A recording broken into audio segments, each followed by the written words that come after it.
অনেক সময় এমন হয় না যে হুট করে মেহমান এসছে অথচ আপ্যায়নের জন্য কিছুই তেমন ঘরে নেই।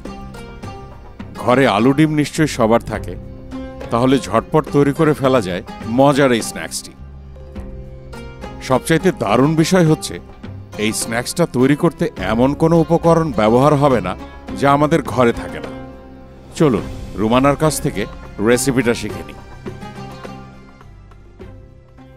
স্ন্যাক্সটা তৈরি করতে আমার সেদ্ধ আলু আর সেদ্ধ ডিম লাগবে। আলুগুলোকে ভালো করে সেদ্ধ করে পানিটা একদম শুকিয়ে চোচাগুলো ছিলে নিয়েছে। এবার একটা ম্যাশার দিয়ে দেখেন ম্যাশ করে নিচ্ছি। একদম মিহি করে ম্যাশ করব না, একটু গোটা গোটা রাখবো। এখানে নিয়েছি আমি আধা কেজি পরিমাণ আলু। আলুগুলো ম্যাশ করা হয়ে গেলে সেদ্ধ ডিমগুলো নিয়ে নিচ্ছি। 4টা ডিম নিয়েছি, তবে টেস্ট যদি আরও বাড়াতে চান ডিমের পরিমাণ বাড়িয়েও দিতে পারেন। একইভাবে ডিমগুলোকেও ম্যাশ করছে, তবে ডিমগুলোকে চেষ্টা করব একটু গোটা গোটা রাখতে। পাকোড়া খাওয়ার সময় এই গোটা গোটা ডিম আর আলু যখন দাঁতের নিচে পড়বে খেতে ভালো লাগবে। এই কাজটা আমি ম্যাশার দিয়ে করলাম, আপনারা চাইলে হাত দিয়েও করতে পারেন, আবার তলা সমান গ্লাস দিয়েও করতে পারেন। মোট কথা একটু খেয়াল রাখবো যেন আলু আর ডিমগুলো একটু গোটা গোটা থাকে। ম্যাশ করা হয়ে গেছে, এবার চামচ দিয়ে একটু ভালো করে মিক্স করে নিচ্ছে। এটাকে এক সাইডে রেখে পরের প্রসেসে চলে যাচ্ছে। পাকোড়া মানে পেঁয়াজ মরিচ। আপনারা আপনাদের টেস্ট অনুযায়ী মরিচ কুচি নিয়ে নেবেন। 1 চা চামচ লবণ আর 1 চা চামচ বিট লবণ দিয়ে মরিচগুলোকে ভালো করে কচলে ঝালটাকে বের করে নেব। যত ভালো করে কচলাবো ঝাল তত বেশি বের হবে।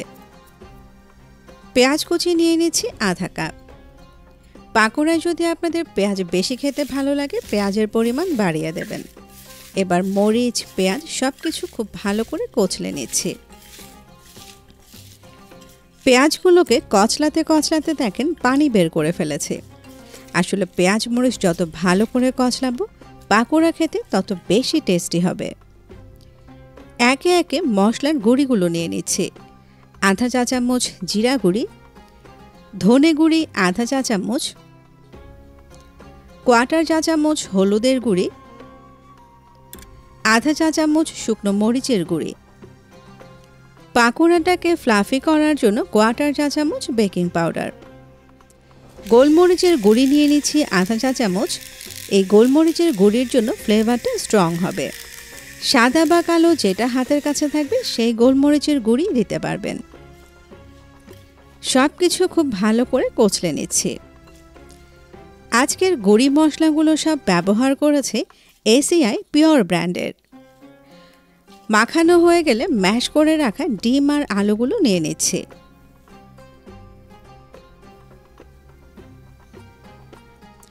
একটু ফ্লেভারের জন্য কিছু ধনেপাতা কুচি। সব শেষে বাইন্ডিংয়ের জন্য দিয়ে দিচ্ছি কর্নফ্লাওয়ার। আপনারা এখানে বেসন, চালের আটা বা ময়দাও দিতে পারেন। আমি কর্নফ্লাওয়ার দিয়েছি 2 টেবিল চামচ, তবে এর পরিমাণ ডিপেন্ড করবে আলুর উপর। আলু সেদ্ধ করে ম্যাশ করার পর যদি পানি পানি হয় তাহলে কর্নফ্লাওয়ারের পরিমাণ বেশি লাগবে। ভিডিওর শুরুতেই বলেছিলাম এই পাকোড়া তৈরিতে আমি এমন কোনো মশলা ব্যবহার করব না যা আমাদের ঘরে থাকে না।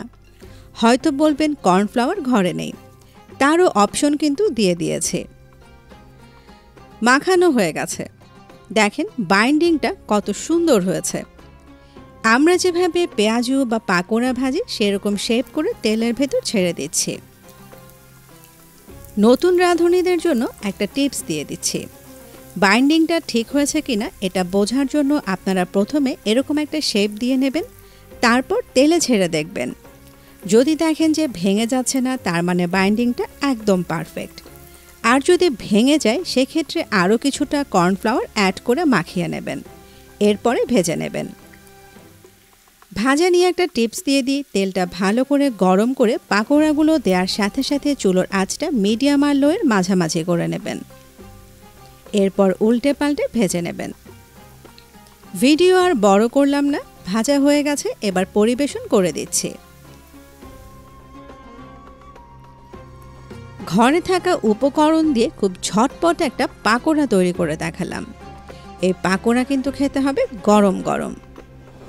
মেহমান এসছে অথচ বাসায় তেমন কোনো নাস্তা নেই, চটপট এই পাকোড়া তৈরি করে দিতে পারেন।